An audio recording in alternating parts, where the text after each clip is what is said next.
ஜனவரி 26 கொடி ஏற்றுறோம், வாழ்த்துக்கள் சொல்கிறோம். ஆனால் ஒரு சின்ன கேள்வி, நம்ம உண்மையிலேயே நம்ம நாட்டை மதிக்கிறோமா? குடியரசு தினம் அப்படிங்கிறது வெறும் விடுமுறை அல்ல, வெறும் பரேடு இல்லை.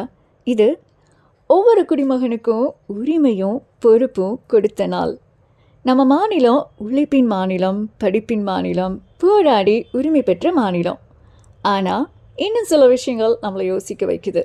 அரசு சொத்தை சேதப்படுத்தி போராட்டம், சாலை விதிகளை மீறி உயிரிழப்புகள், பொது இடங்களில் குப்பை போடுற பழக்கம், ஆன்லைனில் போலி செய்திகள் பரப்புதல், இதெல்லாம் நடக்கும்போது நம்ம கொடியேற்றுறதுக்கு அர்த்தம் இருக்கா? நாட்டை மதிக்கிறது அப்படின்னா சத்தம் போட்டு ஸ்லோகன் சொல்கிறது மட்டும் இல்லை, வாட்ஸ்அப் ஸ்டேட்டஸ் போடுறது மட்டும் இல்லை. சட்டத்தை மதிப்பது, வரி கட்டுவது, சாலையில் விதிகளை பின்பற்றுறது, அரசு சொத்தை நம்ம சொத்தை நினைப்பது, உண்மையான செய்தியை மட்டும் பகிர்வது, இவையெல்லாம் தான் உண்மையான தேசபக்தி. மழை வெள்ளம் வந்தப்போ நம்ம நாட்டு மக்கள் ஒருத்தருக்கு ஒருத்தர் உதவினாங்க. கஷ்ட நேரத்தில் நான் இருக்கேன்னு சொன்ன அந்த மனசு தான் இந்த நாட்டோட உண்மையான அழகு. இந்த குடியரசு தினத்தில் ஒரு உறுதி எடுப்போம்.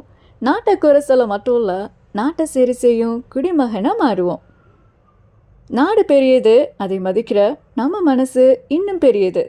எல்லோருக்கும் இனிய குடியரசு தின நல்வாழ்த்துக்கள்.